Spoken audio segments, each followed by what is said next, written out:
Hey, Pastor Steve here, and I believe that I have a word from the Lord for you today, and that word is possessed. Did you know that you're possessed by God? God is in such a normal part of your life that He's completely entwined Himself within you if you're a Christian. If you've accepted Jesus Christ into your heart, then that means that you're actually possessed by God. Often we think of possession as something that's demonic or something that's from Satan, and I want to tell you that He's actually stolen that from God. Let me give you a couple of scriptures that can actually see how well you are and truly possessed by God. It really depends on how much you allow Him to show Himself through you. This is 1 John 4:15. It says, all who confess that Jesus is the Son of God have God living in them, and they live in God. So not only are we possessed by God, God's possessed by us. Did you know that? God actually is enriched by the things that we add value to in relationship to our Christian life. As we make this walk and as we make this transition, we see that as God lives in us, His love within us actually should start changing and becoming more evident in the lives of others who we come in contact with. So you know what happens? We end up possessing them through the love of God that He's given us.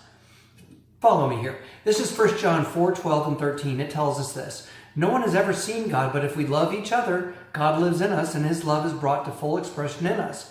And God has given us His Spirit as proof that we live in Him and He in us. So God's own Spirit actually enables us to be able to have that link between us. That link between God and us and God is provided by His Spirit that dwells within us. Again, we're possessed. 1 John 4:16 tells us this. We know how much God loves us, and we have put our trust in His love. God is love, and all who live in love live in God, and God lives in them.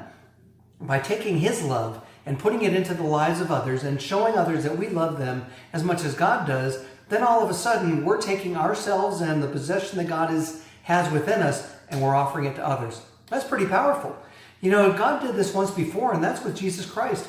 The 17th verse in the Amplified Version, look at what it says. In this union and communion with Him, love is brought to completion and attains perfection with us, so that we may have confidence for the day of judgment, with assurance and boldness to face Him, because as He is, so are we in this world. The He He's talking about is Jesus Christ. God sees us as Christ Himself, and the way that Christ was in this world, we should also be. So if I can show God's love, then I'm showing Christ within me, and I'm making a difference in other people's lives. It's pretty powerful. Even the prayer that Jesus prayed for us in John 17 tells us this. I am in them and you are in me. May they experience such perfect unity that the world will know that you sent me and that you love them as much as you love me. That's right. Our unity and the love that God has placed in us is actually cementing the fact that God loves us that much. God loves us as much as He loved Jesus Christ. That's powerful. So this is the word that I believe that the Lord's given to me for you today. I want the world to see all the love that I have for all mankind. I've put that love in you that you might share it with the entire world. Let it shine to the whole world that they may experience my true love for all of them. That's a pretty powerful verse. Let's show God's love to others, and if you have a difficult time with that, ask God to do it. Say, Lord, please come into me and let me show others the way that you love them. Well, God bless you, and I hope that this word has actually been good for you. You're more than welcome to take it and share it on Facebook.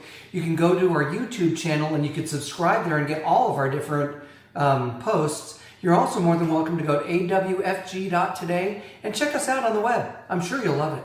Well, God bless you, and I hope to hear from each and every one of you.